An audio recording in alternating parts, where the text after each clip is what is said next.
closed at 24 hours. First game, they didn't do that. You got it. That's good. But 5 periods. First half, that's good. Yeah, you read it. It's like,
5 o'clock. We'll go ahead and get started with our work session for next week's meeting. We will start out next week with voting on reorganization of council, and this was something that this council passed at the beginning of our term, that we would have an election every year for council president and council pro tem, so we will do that next week at the beginning, and then that, I guess, new or not new slate of leadership will start the first meeting of November.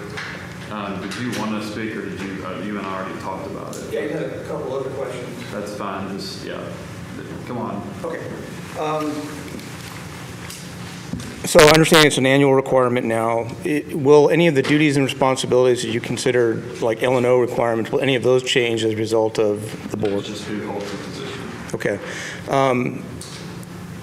Similarly, it's just who holds the position, meaning the president and the pro tem, and that's it? Yes. Okay. And there's no discussion then or consideration for example, mismanagement and some duties and responsibilities of liaison officers versus others? That is solely held by the council president. Okay, so you assign. That's right. Okay. Thank you. And it goes back to my question, will there be any reconsideration of that? Nothing. We'll see whose job it will be, but I would not have any changes to be made as of now. All right, monthly bills, approved September 2024 monthly bills. Any discussion? Mike, did you have something on that? You should just sit on the front row. I should, but this is all your folks, so I don't want to mess with that. Check number 15549, Decatur, and there's several in here that fall in the same category. The Morgan County CVB Board, $157,000. $14,725 for Red Sage, $3,017 for the Decatur Daily, and then $4,000 for Tim Hall. All of these sound like some sort of media outreach. So is there any consideration, or how are they laid out so that one is not overstepping what another one's doing?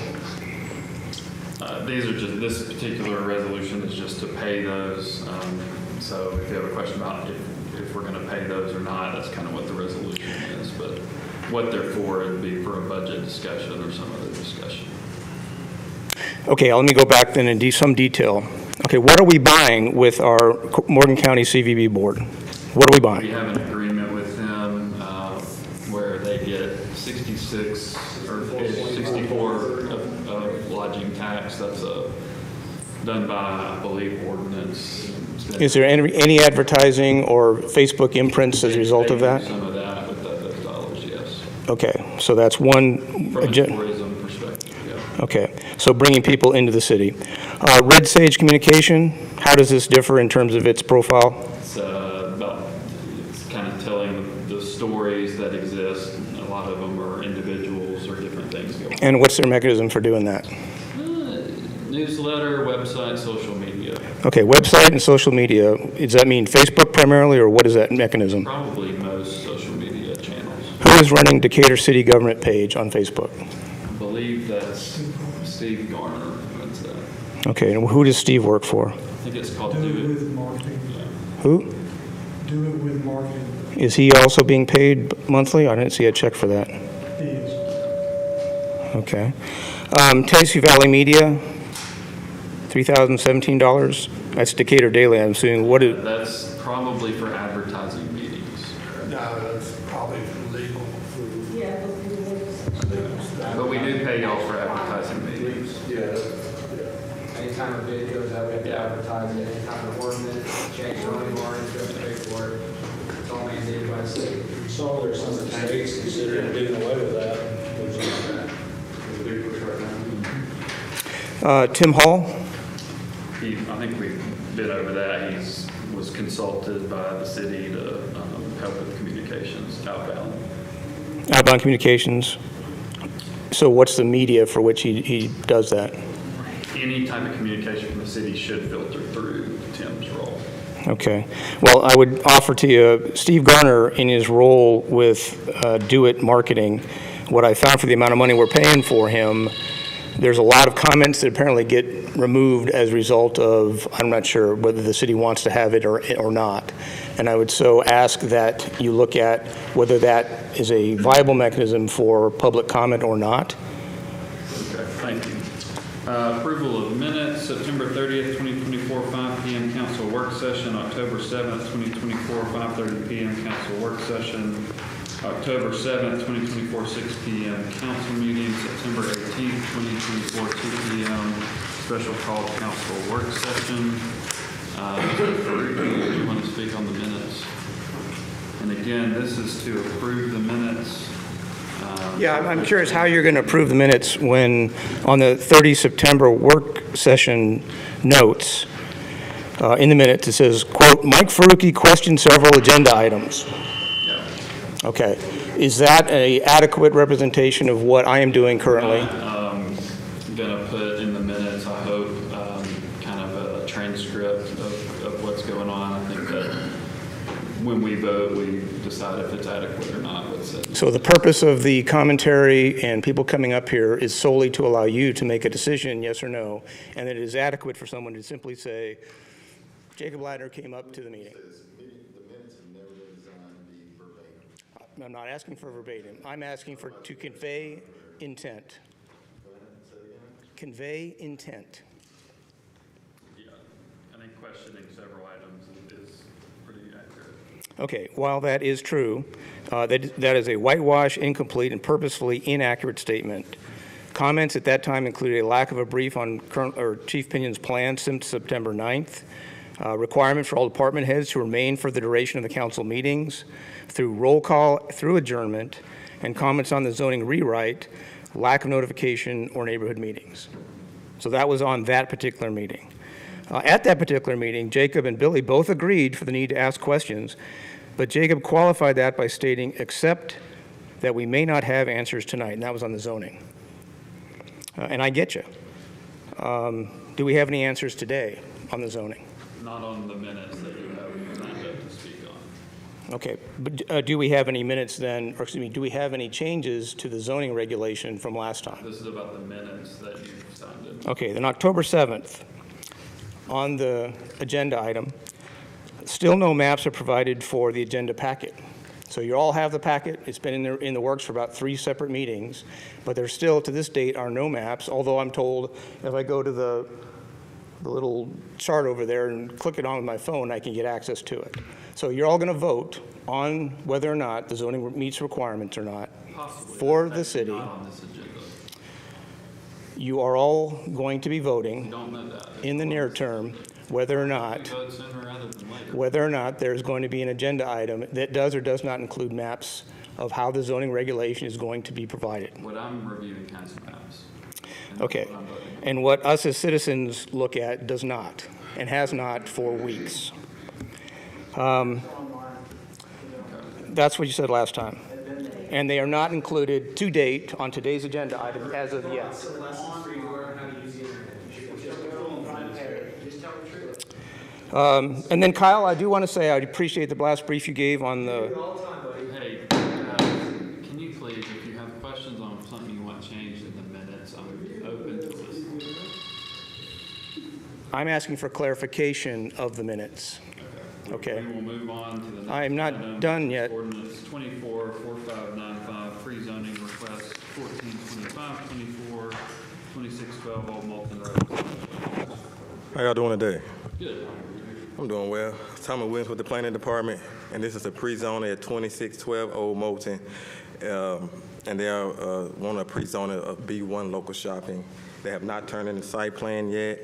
And the storage units, this is the gas station, the car wash right by Brookline and the Cowboys gas station. And they have storage units on them as well, and they will be non-conforming, so that means they cannot expand the storage units, and they have not turned in the site plan. All right, any questions? All right, public hearings, ordinance 24-4589, approved rezoning 1426-24 for 410 Railroad Street. Public hearing was set September 16th, 2024. Yeah, this is the old Sharpley Funeral Home, and the applicant is requesting a rezoning from M1 Light Industry to B5 Central Business. It's a new owner. that correct? Yes, Stogie, so. All right, any Yogi, questions excuse me. on that?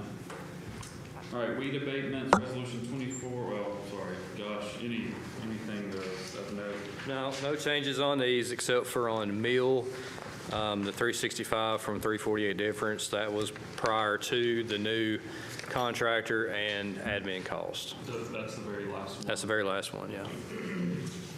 All right, Mike.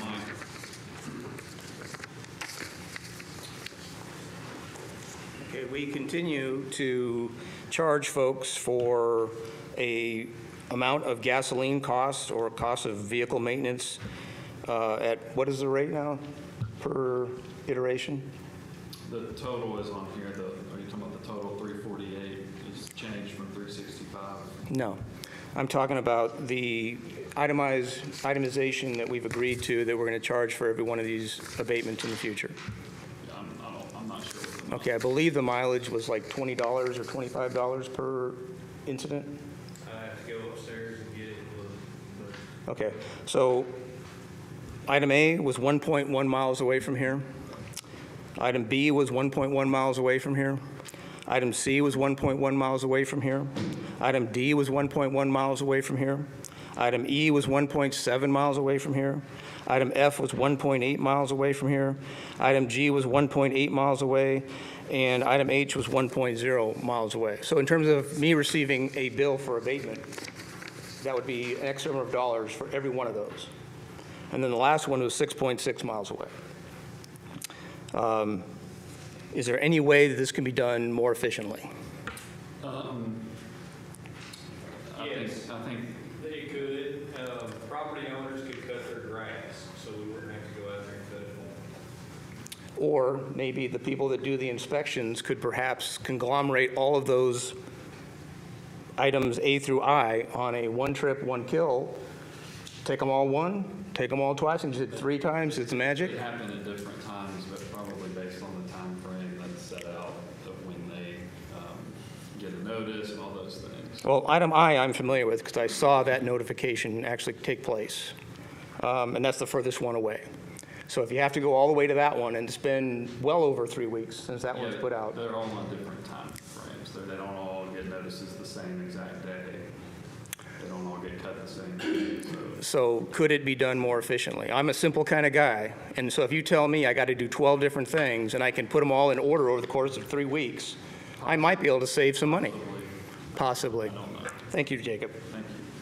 Resolution 24-243, preliminary approval of MUB FY25 expenditures expected to exceed $100,000. Peter? Council, thank you so much for having us today.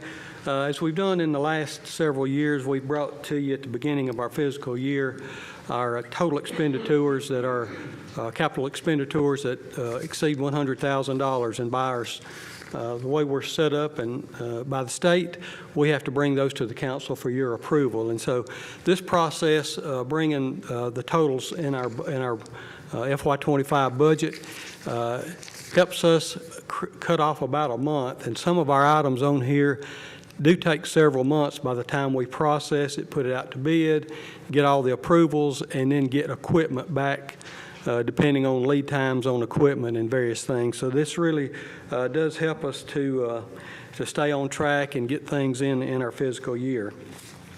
And so the budget that these were approved under, our FY25 budget, was approved by the Municipal Utilities Board in September at their meeting. So what we want to do now, we've got a short PowerPoint presentation here that sort of gives just a little highlight, and our department managers for each department is going to come up, give you a brief run through. And if you have any questions about that, just ask us and let us know. We'll be glad to go over those with you. So I guess we'll get it started off with electric, and Glenn's going to come up and talk to you about those projects.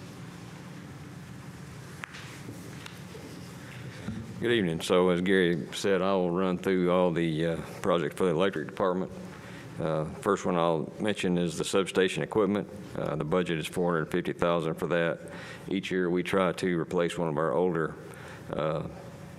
substation equipment, which includes breakers, reclosers, and regulators. This equipment is at the end of useful life, and we replace all that to improve our reliability and our system stability as well as our safety. The next one I'll mention is the substation transformer. Along those same lines, each year we look at one of our older equipment transformers. We try to upgrade at least one of those each year because we have several out there that are near end of useful life. So we identify the one that we feel the least comfortable about and try to get that replaced each year. Next one is feeder extension from Jack Allen to Bunny Lane. This is out on the southwest side of town. We need to install additional line out there, provide some capacity into the area for future growth and to serve future customers. The next one I have is for substation conversion. We've been working on conversion for a number of years in the city. We're converting from 4 kV to 12 kV. That allows us to eliminate some substations, reducing our equipment cost and also our equipment maintenance. Also reduces our line losses in the city, helps with our efficiency. And this dual voltage equipment and 4 kV equipment is less common these days and adds to our cost if we have to replace any of that. The last three I have are large trucks, or actually I have 4, but the next 3 are large trucks that we will need to replace. The first one is a bucket truck, a smaller bucket truck that we use each day to perform trouble calls in the city. The next one is a 2009 line truck. We'll be replacing that with a digger derrick to provide additional capability for our construction crews. The last one is a 95-foot bucket truck. This bucket truck is used to reach transmission lines that are normally on taller poles, like 80-foot poles in town, so we need that larger bucket truck to perform maintenance and do repairs on those transmission lines. The last one I have is a vacuum excavator. That's a new piece of equipment for us. Certain areas in town where we have a lot of underground utilities, using a digger derrick truck is not feasible for us, so this vacuum excavator will allow us to dig holes for new poles and replacement poles that we're installing in those areas. I'd be glad to answer any questions you have. On the Jack Allen to Bunny Lane, I think we looked at, and then we're looking at widening that road, or it's basically a one-lane road now, we're making it a full 2-lane. That'll be part of that extension. Potentially, we're going to move those lines. So, okay. Right. Yes, sir. Yes, sir. Yep. Which substations are you guys proposing updating? Haven't identified that particular one yet. We're just getting into that process. Over the next couple of months, we'll identify. We've got probably 3 or 4 on our list, and we'll just have to look at the equipment, see which one we've had any repair work done or anything like that, and probably do some testing before we pick the final choice. All right. Any other questions for Liz? Jimmy? Afternoon, everyone. Jimmy Evans, Gas, Water, Wastewater Operations Manager, Decatur Utilities. We'll go through some gas and water projects for the coming year.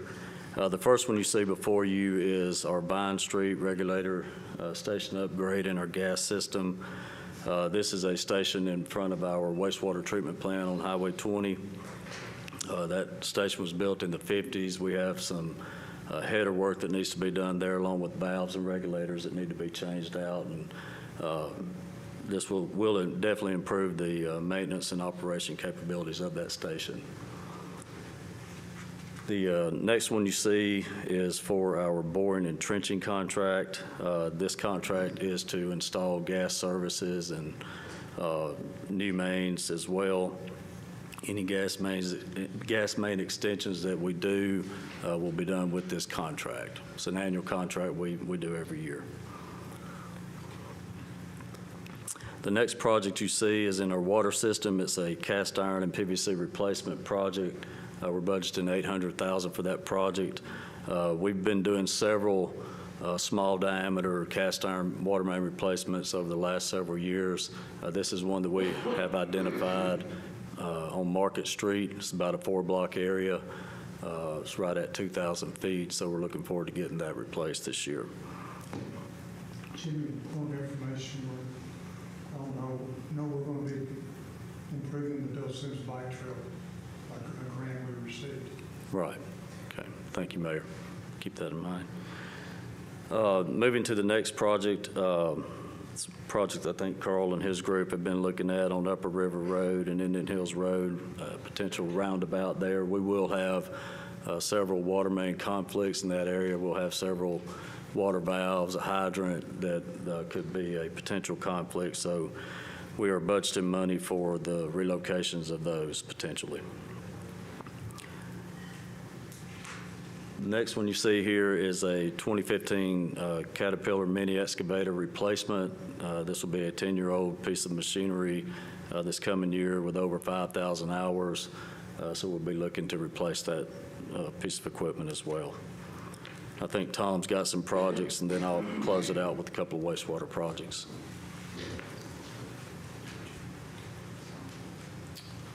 Good evening, Tom Cleveland, Water Resources Manager, Decatur Utilities.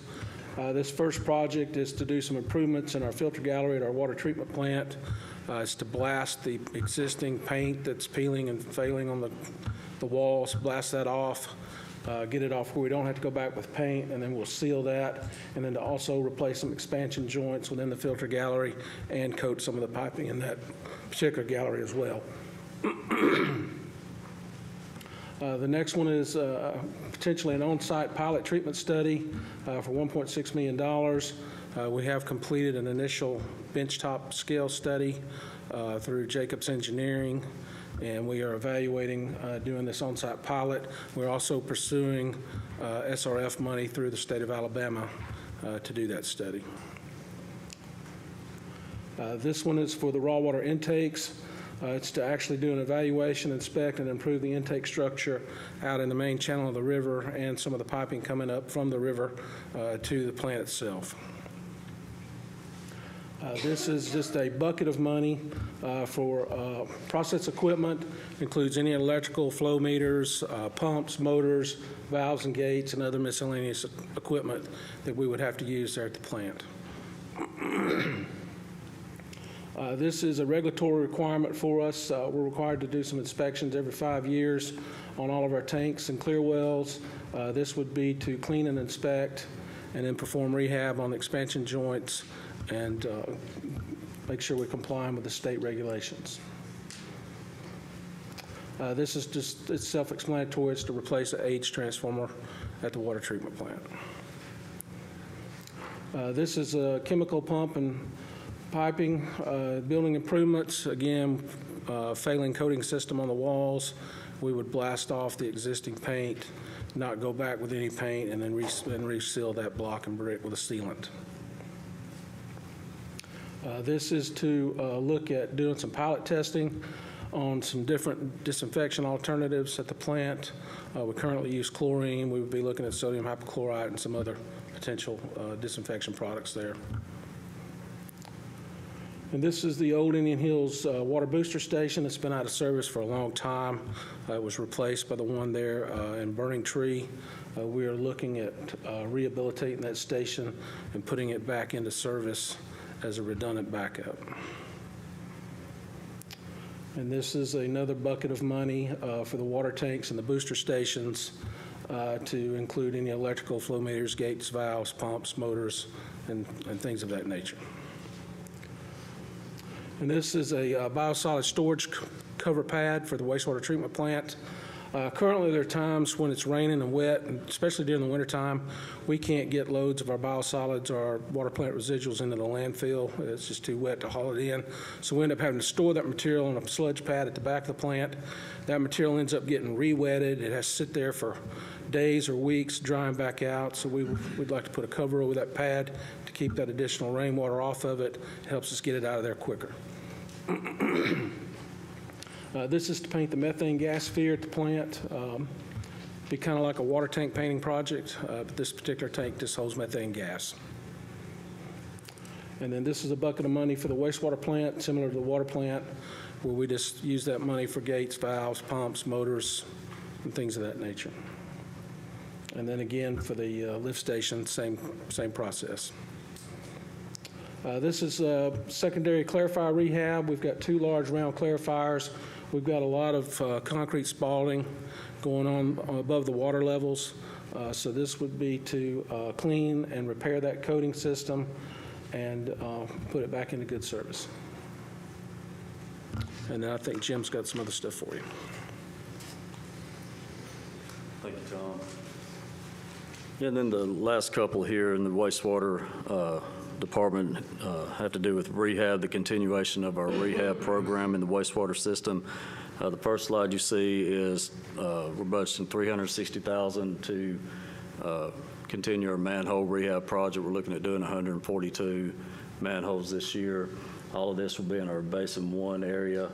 And again, as a reminder, this is to eliminate the I&I into the system and mitigate SSOs. Then the last slide you see, we're budgeting $15 million to do another large-scale pipe rehab program. This will be to replace 136,400 feet of sewer mains and replace 1,674 service lines. All this work will take place in Basins 1, 4, 6, and 10. And again, this is our SSO mitigation program that we've been working on the last several years.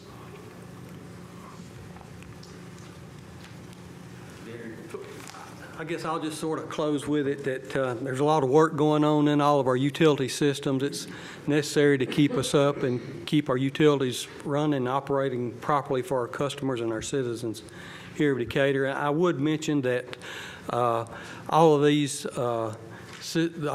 projects are in our current operating budget that's been approved, and it's part of the revenue to support these come from our rates that we get off of our customers. So nothing from the city for rates to get these projects done and completed. So with that, we'll just open it up if you've got any additional questions. If you think of something during the week, you can just feel free to call us, send us an email, whatever. We'll be glad to answer those questions for you and get you the information that you need. How's the wastewater plant project coming along? Yeah, it's coming. It really hadn't got real started yet. We're just in the beginning phases of it. We're waiting on the first phase is the equipment to the electrical panel, which is still a lead time out, but the contractor has got on site and doing some small things there at the plant. Doing some light demolition right now. Yeah. Doing a lot of utility locates, a lot of hydro excavating the utilities, because we got just a spider web of pipe in the ground. We want to make sure they know where everything's at before they actually start digging. But a lot of work started and going on. Yeah, the first thing on that is going to be a big hole in the ground. And that's going to take some while to do. So we'll be digging a big hole probably the next spring, early next summer. We've got a lot of water intrusion there, so it's going to be bigger. Yeah, we're going to build a brand new headworks and station right there at the front, and it's going to be probably around 50 feet deep, Tom. It'll be on the eastern side of the main entrance where the old headworks currently sits. All that will be demoed out and a new headworks built there. All right, any other questions? Thanks, Gary. Thank you. Mr. Farouk, do you have a question?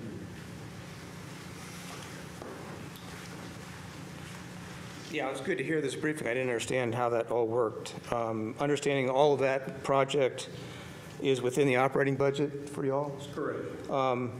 So are there any unfunded requirements currently that you have? No. Not that I know of. Okay. And Jacob, you're part of the liaison to that board. Have you been to each one of these sites or these things that are being discussed? No, but I've seen most of the presentations for those type of things. Has anyone been to these places or seen it? We've been to every substation. I'll tell you a call for you, any of them. The answer to me, I've not run by a bunch of them. I like by a bunch of them. I drop on every day. So what's the total cost for all that stuff we're talking about? Do you know that? I do. You know. I do. I just wrote it down. Oh, okay. I thought you were saying. What's the total cost? You know the number.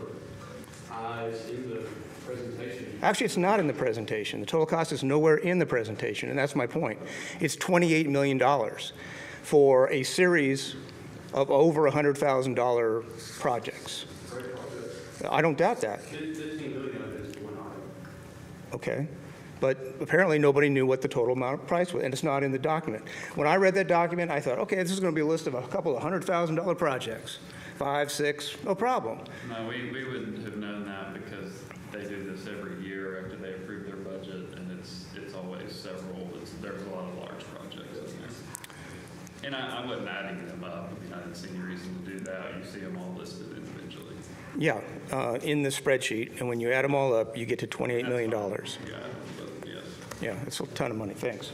All right, resolution 24-244, approved request for final suspension or revocation of the City of Decatur business license for TO1 Mexican Grill operating at 1318 6th Avenue Southeast, Decatur, Alabama 35601, or any location within the City of Decatur due to multiple tax delinquencies.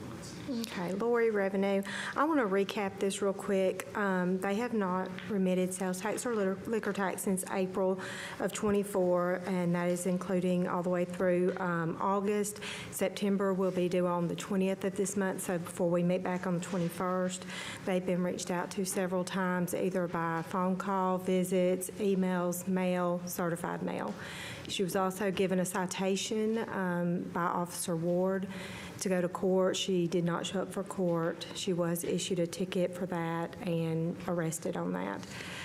The only communication I've had with her since then, she did call me after she received the letter showing that we were going to revoke the license, and said she would be in on Friday of that week to pay that and settle up. I have not heard from her since.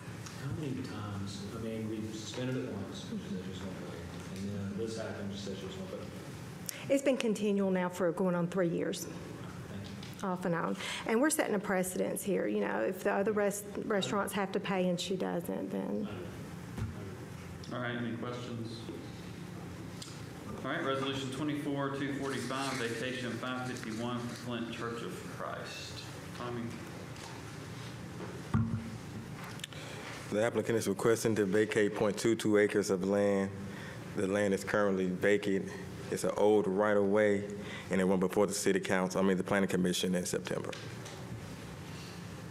All right, That's an old 30-foot strip that's really long, like 340-something feet long. It's a 30-foot right-of-way. It's the old Elm Street. It was never paved or anything, so it's just currently grass. I think they're going to expand their parking lot. So essentially, the city is giving them property. 100%. We gotta reevaluate that timing, because, you know, it's land that we're giving away, so we gotta reevaluate that. I agree. Not necessarily, I'm not trying to penalize these people because we haven't had this discussion, but we've got to start to evaluate. We just gave, was it Cherry Street away, a portion of Cherry Street away through the vacation and this. And, yes. And so I think that we've got to start to evaluate. A vacation should be a last resource, not a first. So, yes, sir. thanks, Tommy. Mike? So what is the purpose of this vacation? Sounded like they want to expand their parking lot. Okay. One of the documents in there is a signed document from Kent Lawrence dated on 17 September 2024 as part of the Planning Commission meeting. Tommy, you must have been at that. I don't know because I wasn't there. I did not see that meeting. I went online to look at it. There's no recording of what that was in terms of what they want to do there.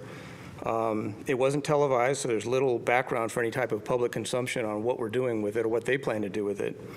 And then Kent also signed as the secretary of the Planning Commission. Is he both dual-hatted as the president and the? The problem secretary was out, and he's had it to execute the document. Well, he signed it 2 different days. 17th of September, he signed one, and then he revised that, and then he came back on I guess later on sometime in October. Does Ken have the authority to sign those vacation requests? He has the authority to certify that they had a meeting and they approved it. That's what he's doing. Okay, and then, well, and I think you voiced a concern also not only about the personnel board, but now I would argue this is another example where there is not fidelity, that anyone would be interested in figuring out what they plan to do there and why. We have no information other than it's been signed and approved. Resolution 24-246, authorize mayor to accept National Park Grant, Carnegie Historic Structures Report. Alan, I'm going to read 4 of these. Resolution 24-247, authorize mayor to accept National Park Service Grant for Albany Commercial District nomination. Resolution 24-248, authorize mayor to accept All-Star Parents Grant from the Child Trust Fund. Resolution 24-249, authorize mayor to accept the DECA grant for island removal at Red Hat Road and Mallard Fox Road. Yeah, the first 2 are grants that we brought to you all to apply for these back last year.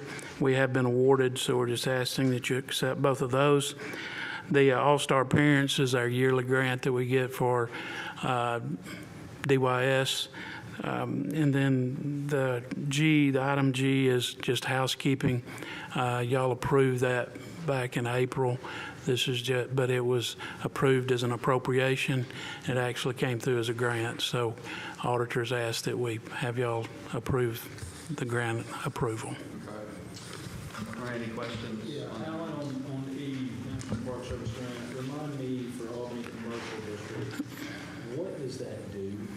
That's not putting any ARB oversight over. It's all it will do is it will give us the ability to see if there's enough in the downtown area on 2nd Avenue to make it if we wanted to proceed to for a historic district. Thank you.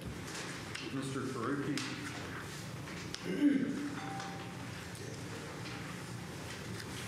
Okay, grants, or the items 246, 247, both those grants require matching funds.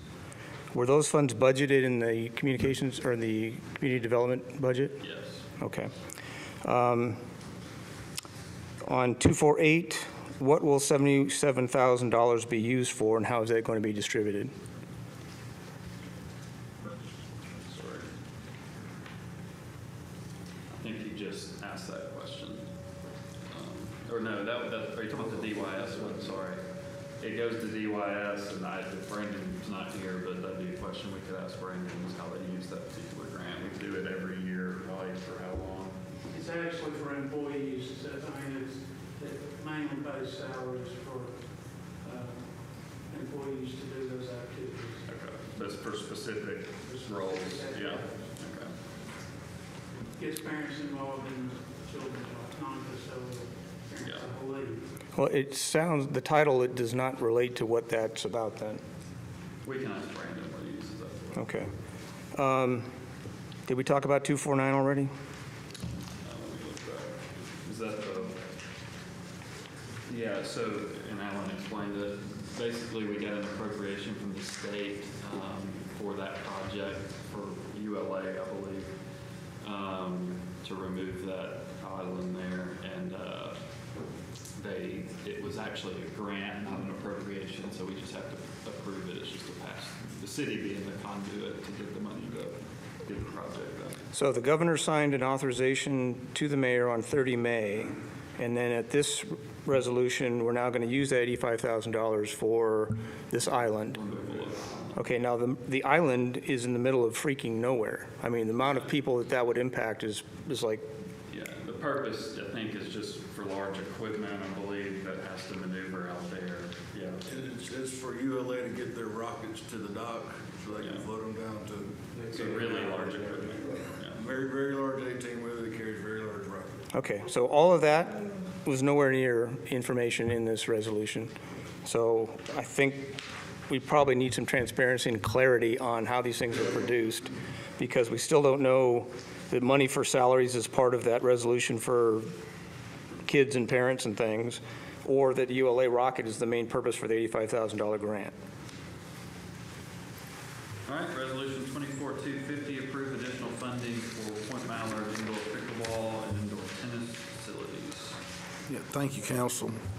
I came with a resolution a couple agendas ago asking for $1.5 million, and the way I explained that is $1 million of that was always part of the project.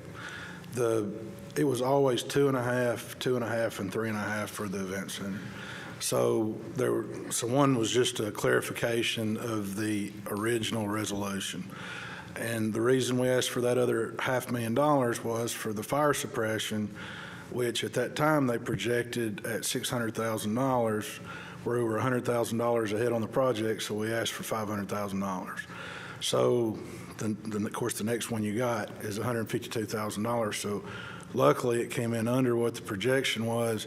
If you'll notice that we're not asking for any additional funding other than what we originally asked for.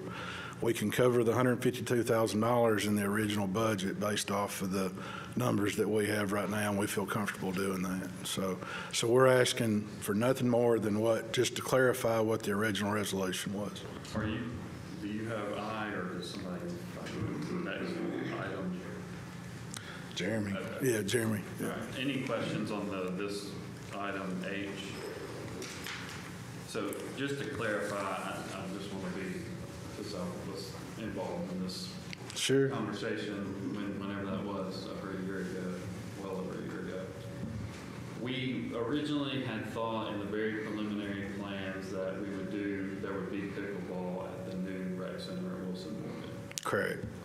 After some revisiting there, mainly probably because we have a large tennis facility at Point Mallard. You got two paddle sports, kind of put them at the same place, consolidate those, build community, all that type of stuff. Well, it helps with labor also. So we lowered the budget or the potential budget on the rec center at Wilson Morgan, and now that's being transferred to this. Yes, sir. Okay. Yes, sir. And part of the reason it's this way is the conversation at that time, because if you remember, we were still talking about the bond issue at that point. So I'm sure what the deal was they were actually looking at how much money do we have right now to put into the projects to go ahead and get them started. And that's probably where that number came from. So like I say, when we discussed it, we didn't want to keep coming back, which I've done anyway. But we just didn't want to keep coming back asking if we needed to. We wanted it to be right the first time we came back. So we feel comfortable we're doing that now. All right, any questions? Mike?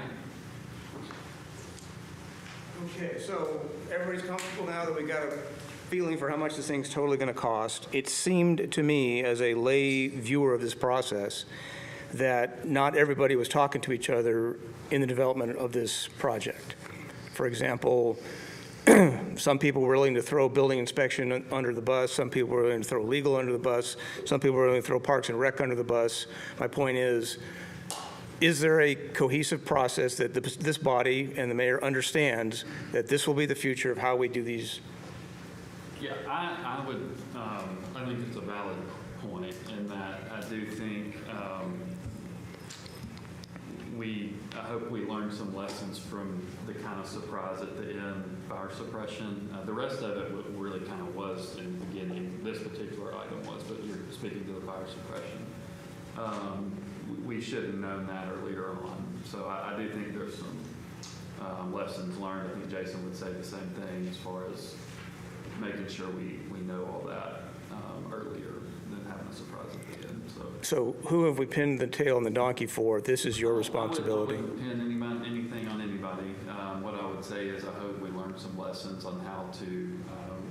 The good news is we have a lot of capital projects going on that we haven't had in a long time, and so I think we need to do a really good job of making sure we're managing those projects and understand what all it's going to take from a budget and kind of cohesive decision-making process. So I think it's a valid point. I wouldn't pin anything on anybody. I'm not going to throw anybody. I'm not throwing anybody in the bus. My point is, when I say pin the tail on the donkey, somebody is in charge of this process. Yeah. Who? Ultimately, we approve the funds.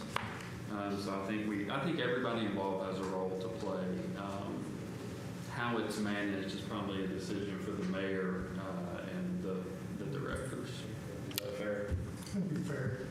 I usually don't learn about it until they become a problem. Our directors do a good job of managing this project. That seems to be the case. You don't really get involved unless there's a problem. Is that an accurate assessment? Less updates that I receive, which are frequent. Okay. But there are not that many issues. The other piece of that, ClearSpan, $318,000 in the checks for this month. Is that the same material that was used in Tampa at the ball field that you got shredded with the hurricane? I would guess it's very different because that building was built. I don't know, to answer your question. Okay. That building was built. Do you know, Jason, whether He's talking about the Tampa Bay Rays Stadium. The roof of the truck. I haven't, it's probably It's not. a different material. The bottom line with this one is even if it is, there's a 25-year warranty on That's what Tampa thought too. on the shell. Theirs is likely, I'll have to look it up, older than 25 years. But I'll bet they probably had a very similar type of warranty on it Probably. when it was built. After 25 years, the life cycle might be over. All right. Yeah. Resolution 24-251, award bid 24033 to BSC Fire and Security for fire protection for Point Mallard indoor tennis and pickleball. Good evening, Jeremy Sherrill, Purchasing. We invited 18 vendors to participate. We had one response from VCS, which is out of Madison. We had a bid opening on September the 26th, and we are recommending for the approval here. Was that bid in one package? I just noticed that for the tennis and the pickleball. It was one package, but we broke it down. So the total is the one? Yes. All right, any questions for Jeremy? All right, resolution 24-252, award bid number 24034 for the bituminous plant mix to Rogers Group. Yes, sir. This is an annual contract renewable for up to 3 years. Current contract has been in place for the last 3 with Rogers Group. We held a bid opening on the 26th of September, 3 responses, and we are recommending Rogers Group again as the lowest responsible bidder. All right, any questions? Mike? Yeah, Rogers came under both the other competitive bids, but is there any way, because you could probably save over $100,000 because one of the bids for one of the line items was over $100,000 cheaper than what Rogers was offering. So is there any potential of maybe buying their product from one source for Rogers to use in theirs? I think sometimes, and Jeremy, feel free to correct me, but the volume of the amount of we're buying from one vendor can drive the overall price down. So if we were to exclude the particular line item you're talking about, they may not bid or their overall pricing may go up. Have we ever gone back to them and said, would you accept? I remember times we have done that, yeah. But typically we want to take the lowest bidder for all those. Yeah, lowest and easiest, I get it, but. Quickest, most efficient. Well, if we could save $100,000 in this process. I think overall we are lower than everybody else on those line items. All right, resolution 24-253, award bid number 24036 to North Alabama Glass for 7th floor office wall. This is the glass office walls portion of this renovation for the court's offices there. We invited 9 local vendors to participate. Only North Alabama Glass responded. Open bids on the 26th of September, and we are recommending North Alabama Glass here. Okay, Mike. What is the total amount of, what's the total cost of the 7th floor project? We got that. Do you want me to do now? Yeah, that's fine. There are 2 other items. 157, 650. 157, 650, So- that's everything that. Yes, sir. So you'll see the 95 on there, but I was going to come later to add the resolution for the additional 62,130, which is for flooring preparation, Perry Company to do electrical drops, camera and badge readers, and then the data wires for the IT portion. Countertop part of that as well. I'm assuming that's in the glass, I'm not sure. Thank you. Yeah. And what this does is that gets courthouse annex out from across the street. Right, so that lease expires in January. The break-even point for what we would pay in renewing the lease to this cost is 35 months, so 2 years. 35 months, 3 years? 2 years. Sorry, 3 years. Yeah. 3 years. So how's it going to be set up? Like, is the payment center going to be on two? Like, the magistrate going to be up? How's that going to be set up? So the payment center will be on the 7th floor. Okay. Isn't it on two now? Or wasn't it on two? It was on two, not in the tower two, but in the judicial wing two. So now, of course, they're making them at the annex. So as mentioned, the lease expires in January. So we consolidated. Now, whenever someone is fined, they can't go and pay their fine the day of. Under this setup, they'll be able to go and remit payment same day right here in the building. Why wouldn't we do it on the second floor in the judicial portion of the building? Space. But my understanding was when we moved over there because of COVID, I think there were 14 people in that space, and now there are 15. So how is space really that big an issue? They were in that building there, I came in 2016, the annex. When we moved from over there, though, there were, when the town council messed up, but when we moved from over there, there were 14 people in that annex, over on this side. Now there are 15. So I don't understand why we can't go back in the same place, regardless. The judge is wanting to use the area that once The service council, in just current conversation with the judge, she's wanting to utilize the service desk. It's the whole service desk on the second floor there in front of the magistrate. She's wanting to utilize that area for attorneys and clients to have private time. Right now, that is not limited. She's limited the area for clients and their lawyers to speak with each other, and that's what she's wanting to utilize those areas for. Appreciate that. Herman, don't we still have space that's at the back of the courtroom that clients and attorneys use before? Don't we still have that space? Is that now online? Yeah.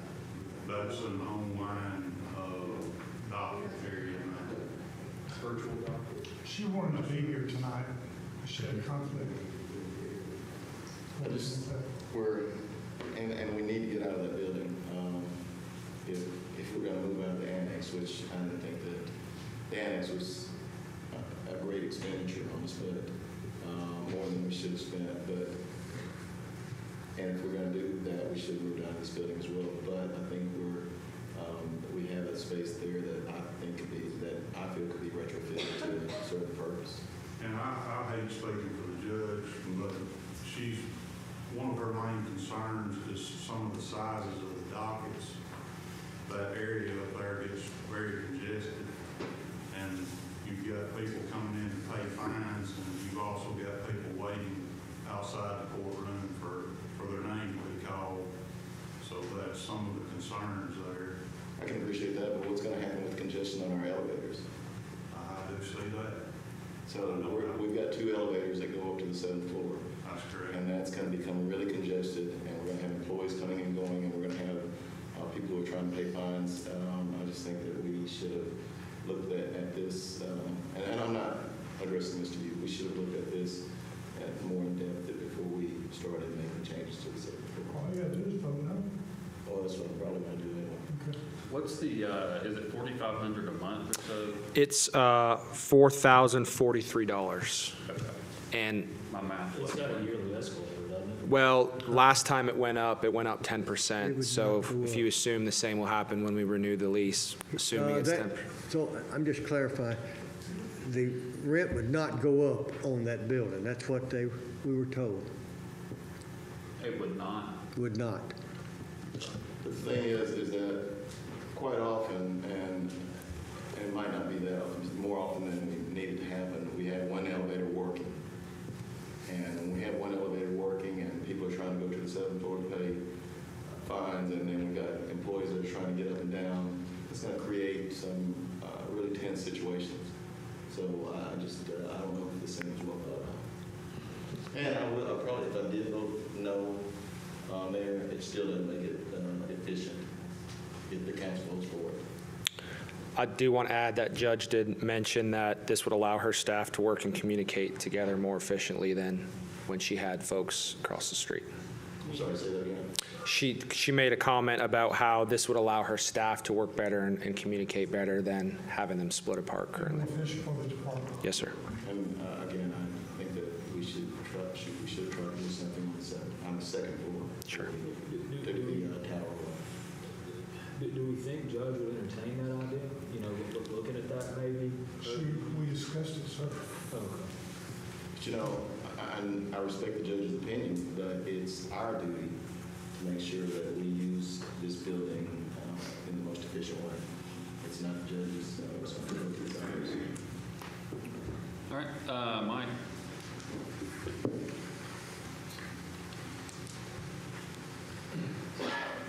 Okay, so as I just heard that soliloquy go, originally this is $95,000 for a glass wall, but in addition to that, there's another $60,000 to complete everything else for this project? That's correct. Okay, so really, in timeline-wise, the need to do this immediately really doesn't exist because you could pay for this over the next 3 years and continue on. But the lease won't be extended with any additional price, as I understand it. Yeah, but they probably want it longer term. Okay, and now the efficiency of this, because I've come in here before, and it is a pain in the rear end to get anything. If you go see the mayor's office, you have to go through several secretaries, pushing buzzers and everything to get someone to come to the door and answer. The second floor of the chief's office, the same way. It's a pain. You go see somebody and you really can't because you never know if they're there or not. I would offer, and I think Mr. Jackson's right on cue with that this is going to be more painful for citizens trying to get the work done and probably more painful on the occupants of those spaces. But you've got a building right here, Stephanie controls it, where it's, you know, if you want to pay something, go to that front desk office, make it right, and you're right there. You can pay for it. You know, making use of space versus having... That space is pretty full as far as I know, but I mean, I don't disagree. I think it's something to look at all available spaces. So who would do that? To see what works best for... Who would do that? Is that the Planning Commission? Is that... What are you asking? Who has space ownership and control over this building? That would be the mayor. Okay, so we've already understood then that this is probably not the most efficient use. If he wants to move a department and then there's no additional cost, he can do that. Yeah, it's our, If we're going to spend money. City Hall, if we're spending money, and City Hall is an asset of the city, and we're responsible for all this. But I think the question is, if you're going to move people around to be more efficient and there's no additional cost, that would not come to us. Yeah, there's additional cost. I know, I'm saying in general, because additional cost, but he can make changes of who goes where as long as there's no additional. And so what courses of action did you look at, Mayor, when this topic came up to you? Got with our building maintenance leader, and got with Judge Golston. We went to the second floor in the judicial area of City Hall and looked at spaces there to be able to take payments. She explained what we shared a while ago, that she wanted to use that space for attorneys to visit with their clients, where they were out of the hallway and not being heard, things of that nature. So from there, we went to the 7th floor and looked at the 7th floor and came up with a design as to how to make this happen and get out of the annex. So that was one course of action. That's all the known property that I'm aware of here in this building. Well, there's space in other places in this building that can be piecemealed to allow those functions to happen. And that's why I say courses of action would have allowed you to look at that. You don't know that for certain. I would suggest maybe I do. All right, resolution 24-254, award bid 24037 to Rosewood Nursery for nursery plants for sports clubs. Yes, sir. This is a list of plants throughout Jack Allen Sportsplex. 35 vendors were invited to participate. We did receive one response from Rosewood out of Hartselle, and we're recommending them for approval. All right, any questions? Thanks, Jeremy. Okay, so this is $200,000 for nursery plants. What's the purpose of these plants?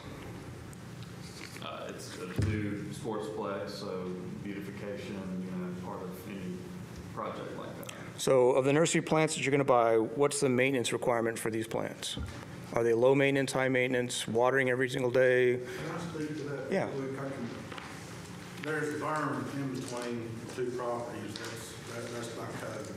These are the plants that are on those, that are going on that berm.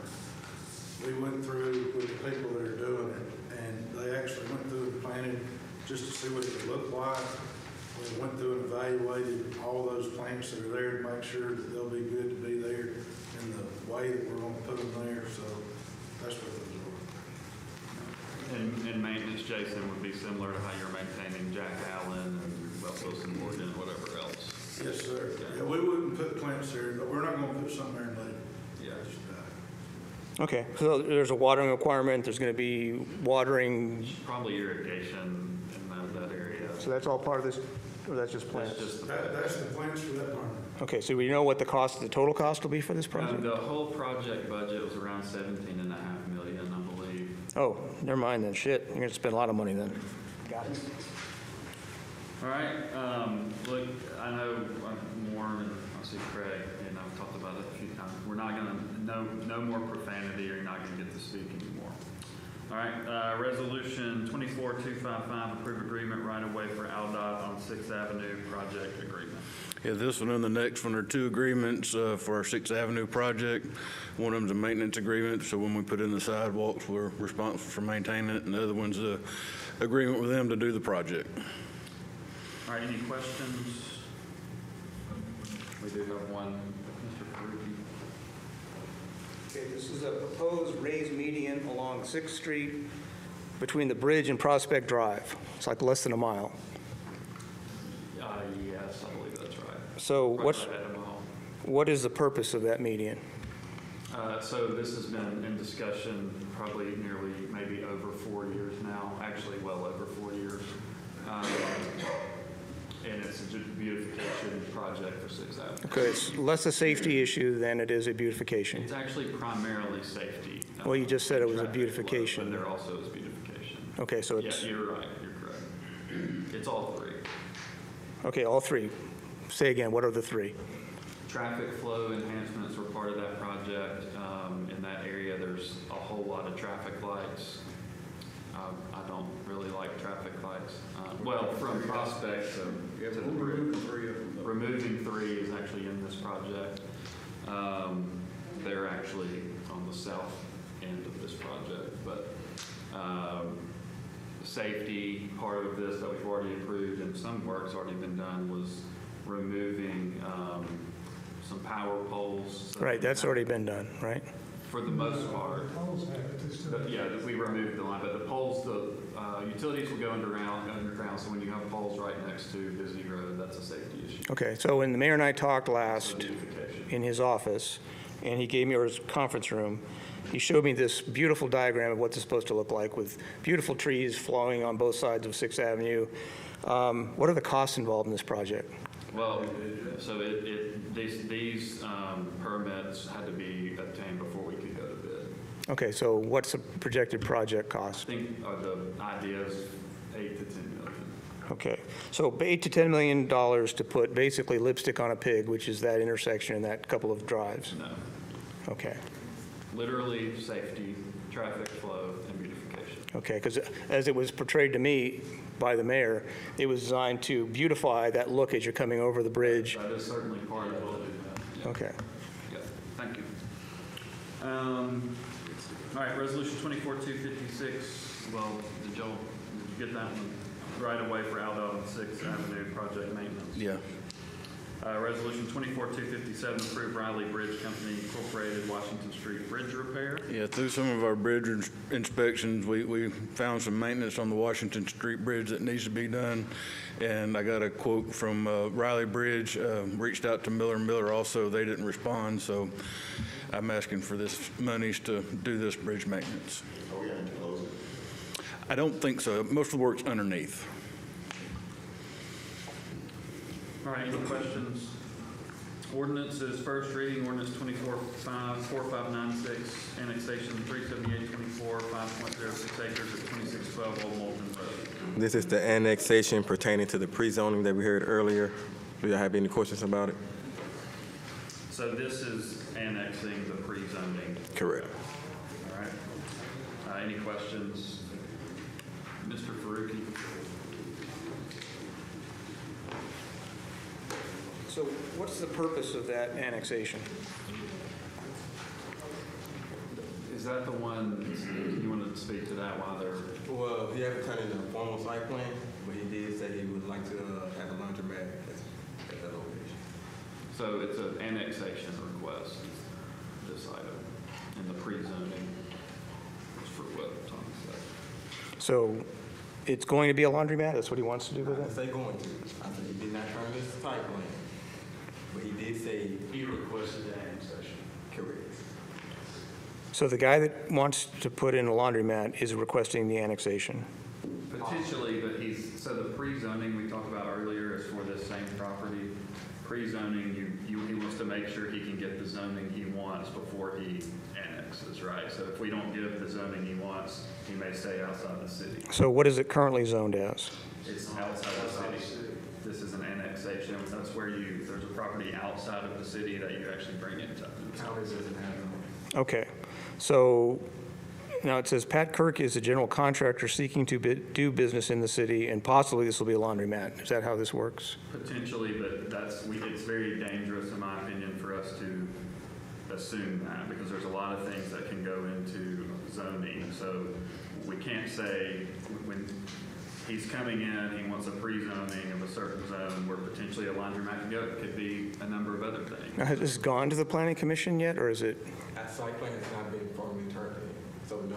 This is just an annexation of pre-zoning. But the right now we're doing an annexation. You don't have to a site plan is not legally binding. He don't have to. He can say something to me right now and change it until he brings it to just ask a for formal zoning. site plan review, a site plan application. Then it goes to the planning commission. Now you can't change it after that. So currently it's zoned as what? Nothing. It's not. County doesn't have zoning. Okay, so we're going to create a circumstance where it'll be zoned what? B1. Okay. That was item ordinance 244595. So if he gets the zoning he wants, he'll move forward with the annexation. If not, he may not, or he might. Okay. All right, thank you. All right, ordinances, ordinance 244593, authorizing the issuance of $5 million revolving line of credit.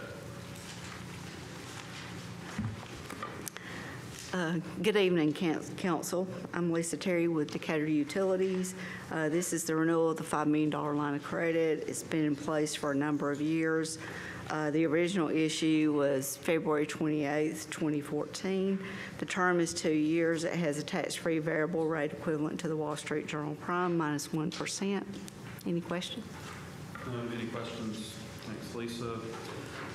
Boards and committees, reappoint Susan Bedsole to the Animal Services Board, term expiring October 31st, 2029. Reappoint Laura Graham to the Animal Services Board, term expiring October 31st, 2029. Reappoint Greg Clemens to the Decatur Downtown Redevelopment Authority, term expiring June 1st, 2030.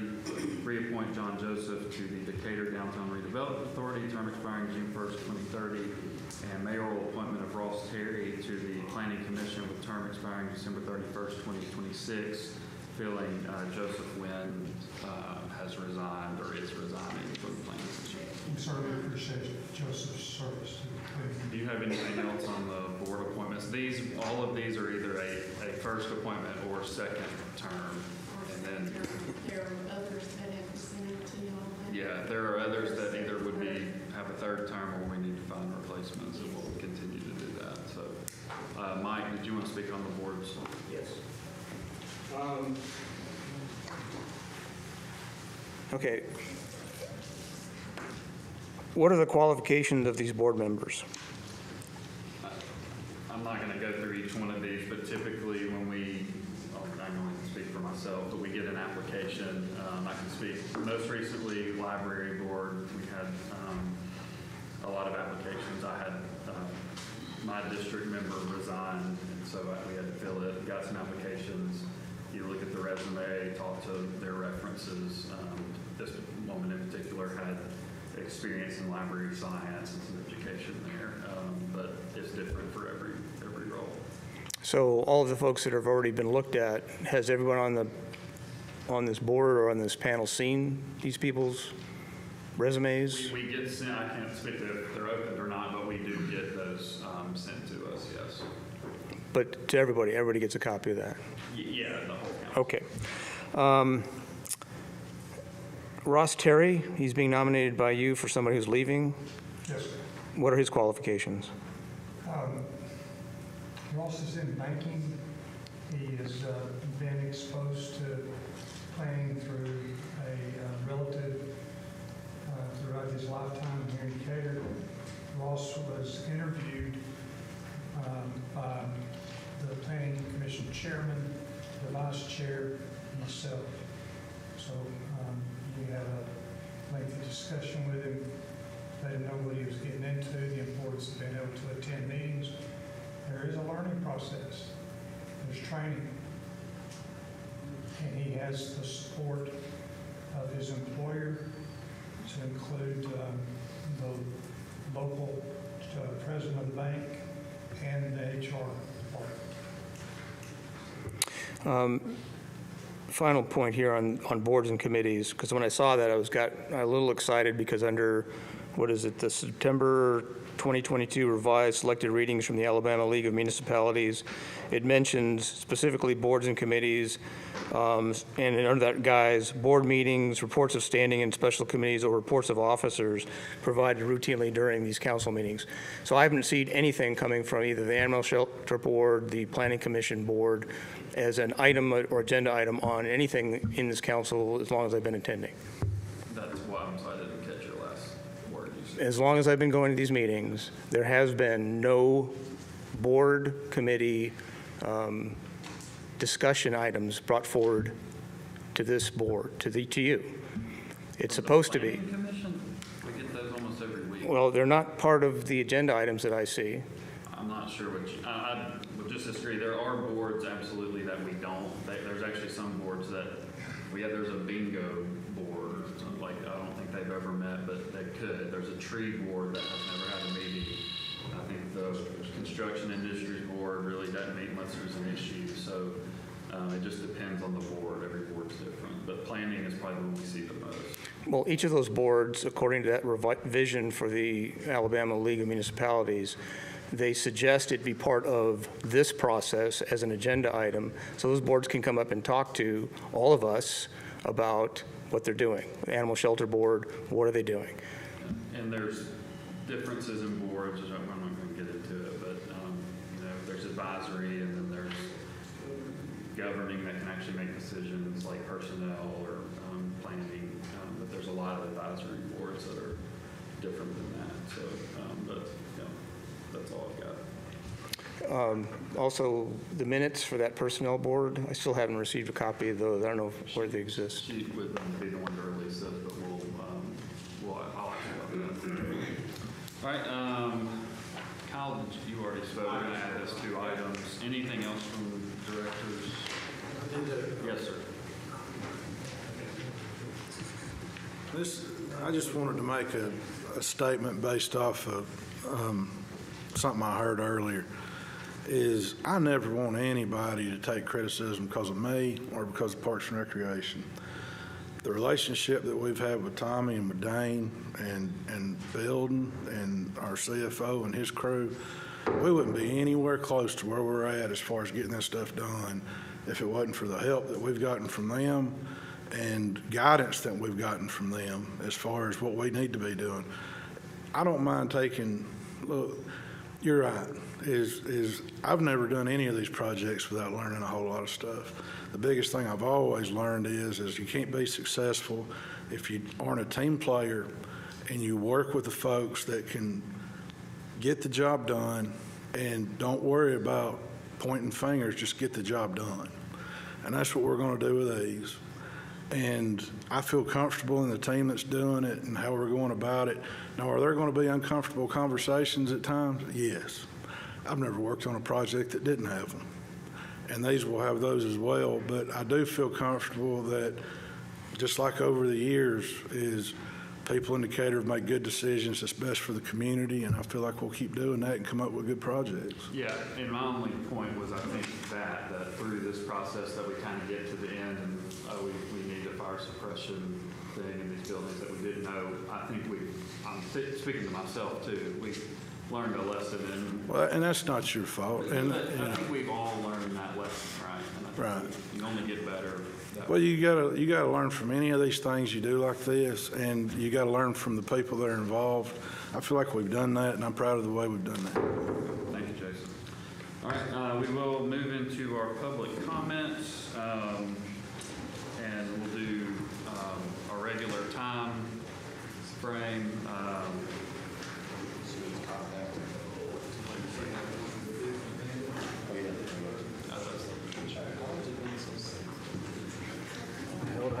You beat me this time. Yeah, I couldn't wait. I could, but All right, Mr. Farouk is first on the list. Okay, the mayor departed at 18:15 hours. Last meeting that we had, not council meeting, but it was partially a work session, the chief's plan update was announced. Have you all heard that and seen it? I believe I saw a social media post or something along those lines. Yeah. Okay. What he regurgitated, was listening sessions by the end of month November, no dates, no locations, no method for how that outreach is going to occur. He said he was going to significantly improve communication measures between DPD and the public. How? I have not heard any explicit measures of effectiveness on how that was done. Hired professionals in the area for, again, communications. Who are they? What are the measures of effectiveness for them? He cites the meeting with the Police Advisory Board multiple times. What came out of that? What were the deliverables from those meetings? We don't know. Any updates on the SRO who shot himself and injured another police officer during the quick draw training? I have asked the police department, internal affairs, for some data on that. The chief says that was, that it was videoed. He has videotape of it or a video of it. I've asked for that. Freedom of Information Act says can't get it. Go to legal. I went to legal, and legal sent me over to internal affairs. Internal affairs this afternoon sent me back to legal. So well, I have an answer for you. When you say legal, you're talking about the legal assistant. Okay, and that's okay. The answer to your search is as follows. You did file a FOIA, and it's going through the process. But the answer is what you're asking for is an investigative report by the police department, which is not subject to the public records law. You're asking for a surveillance video that is not subject to the public records law. So those are the items, and your justification for asking for it does not meet the legal standards prescribed by case law. So the answer to your question is it is not a public record, so thus you will not receive it at this time, and I hope that's what's been communicated to you. Not in that manner, no. That's the first I've heard of it. Okay, all right. And you can ask your staff about that. I already have, thank you. Okay, then you know that they did not respond that way. Because they're not supposed to, because they're not attorneys, okay? The chief also cites that the recent CALEA as a justification for some of the results. Again, what are the measures of effectiveness that will inspire confidence that this program and the DPD will be where it needs to be? Leadership training program within the next 30 days. he does not cite who will attend, what will be the trained, and at what echelon will the training occur, what's the intent of the training, and who is the target audience for that training. He cites an initiative to meet well-being beyond the field training officer and retention incentives, question mark. What else and what are the measures of effectiveness he is tracking to ensure the officer well-being is improved? If that's the objective, you got to have an MOE to affect it. He says he started speaking with community organizations. Who? I believe that might be the Chamber of Commerce, and that might be the Rotary, but I don't know. There's been no explanation of any of that. And again, I refer back to Mr. DeMeester gave an excellent briefing. Why can't we get one of that from him to go over all of these questions? I don't think we're asking too much. I don't think I'm asking too much. Do you think I am, Jason, or Jacob? Do you think I'm asking too much? I talked about this. The difference between a budget that's presented to us that we have to vote on is different than a plan. A presentation on the new DYS? A plan that doesn't have, we will have to vote on that. And you probably want to vote whether or not to maintain the chief down the road. So I told you what we can control is that we have hired a third party to review a lot of those things, and that's where my focus has been. The chief has an internal plan that he is executing in his way, but I don't really see, I don't see, I'm not as interested in that in this setting as I am the budget. So. Okay, so money speaks. Personal safety does not, because we do not have. No, hold on. You are putting words in my mouth. I just told you what I do care about, and we are putting money into that, and that's important to me. It's literally something we initiated. We are also putting money into the chief's plan because he just got $200,000 from the personnel board for an FTO and that was part incentives. Of the budget that we approved. Well, okay. At what point did those topic items come to you as an item? Because they weren't before the personnel board, before the budget. We did not have any oversight over what that plan is, what it says, what the goals and objectives are. But we do. No, we don't. Well, I know we haven't asked, or I know that we've been told there was an announcement. That's the extent of the information we received. Continue to argue, but you're not right in saying that we had anything to do. We did not vote on the plan's approval. Do you have any oversight? Do you have any oversight responsibility for the chief's expenditure of money in his plan? We approved that in the budget. Okay. It was just leadership training from me, as far as I know, was the item. Thank you. All right, next is Craig Johnson. Craig, it's been a little bit. We got 3 minutes and then a full minute to wrap up. You're good. This is more for the couple people that ain't here, but everybody here could use it. Hypocrisy is the act of pretending to be someone or something you are not, or to believe something that you do not. It can also mean behaving in a way that contradicts what you claim to believe or feel. For example, someone who tells you not to eat candy while they eat licorice all day is being hypocritical. The 6 men that hold seats that sat in front of me weren't forced to be there. There was a picture sent out of a young man that went to a church. That's it. He went to a church. Whether his hand was shaking, whatever, I don't care. The people that sat in these seats and spoke tonight all hold a position with the city of Decatur. When you hold a position with the city of Decatur, you have certain standards you have to meet. If I were to walk up to them while they're in capacity working for the city of Decatur, they have to identify themselves and what they do. You guys would have to do the same thing. The mayor is one of those people. What the mayor doesn't understand is if he don't like the way something is done, quit. If you guys don't like the way something is done, quit. But to sit and be okay with Facebook posts or any social media posts acting like somebody shouldn't come to a church, let me remind y'all, y'all ran for those seats. You asked for those seats, and you begged people to vote for you. And you don't want people coming to your church, you don't want people coming to your house, and you don't want people coming to your work. But when y'all asked for votes, you went to churches. You asked for people to get to know you while they were supposed to be worshiping, and you took away from the Lord. You went to businesses and asked for support for your campaign or you or whoever, where people worked. And finally, when you ran for office, you asked everybody to put you in their yard.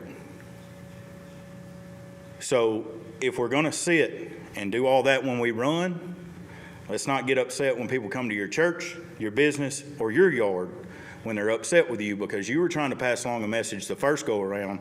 They're trying to pass along a message now. If you can't understand that or you don't like that, those seats are not, they don't have locks on them. Get up and get out of them. And if it bothers you that somebody does that, I would highly, highly tell you, maybe you don't need to run again. And maybe you don't need to be sitting there now because that comes with the territory of what you asked for when you begged everybody to vote for you. Amen. Sarah. Before I read what I prepared, so who is over the mayor when he makes an inappropriate social media post? The mayor answers to the voters. Because you get double demoted if you're a fireman and make a post. So something, Oversight over the mayor's social media. but there is a city guideline not to be doing that. I don't know, Herman, that he would qualify as a city employee based on Facebook or. It's, I presume it is his own personal page. Yes. So he has no one to answer to for his social media. No, we do not answer for his social, that is an individual thing. Okay. Thank you, that's a good question, but. Okay. Yeah, I think that's horrible because your firefighter got double demoted for it and he gets nothing. So I will say our numbers are down tonight, but that's due to the holiday and many were unsure whether we had a meeting, but nonetheless, I'm about to say is very true. I have fought the good fight. I have finished the race. I have kept the faith. 1 Timothy 4:7. Let us run with perseverance the race marked out for us, fixing our eyes on Jesus, the pioneer, the perfecter of faith. Hebrews 12:1-3. I want to hit on the family and the supporters of Justice for Steve. We recently came together for a fabulous weekend to celebrate the legacy of Steve Perkins at the 1-year mark of his murder. Our bond has grown stronger. This past week or so, some things came across us that could have caused issues between us, but guess what happened? It made us even stronger. I have now spoke at these meetings for a year, begging for justice in the city and for Steve's family. Most people would be feeling defeated at this point, but we are not. We are stronger. We are gathered in an online group together this week, and the love was great. The support was great. We went back to October 5th, 2023, the first vigil we ever had, sharing photos and memories from this entire past year. We encouraged one another. We loved on each other, and we let each other know we are still here to finish this. We will remain here. We will continue this fight, and on this second year, we are going to pray harder, work together harder, and we are going to see justice served. Justice for Kevin Jackson. Justice for Decatur City, because the people in this city don't deserve what the officials are giving them. And always, justice for Steve Perkins. Anything else? All right, we're adjourned. Thanks.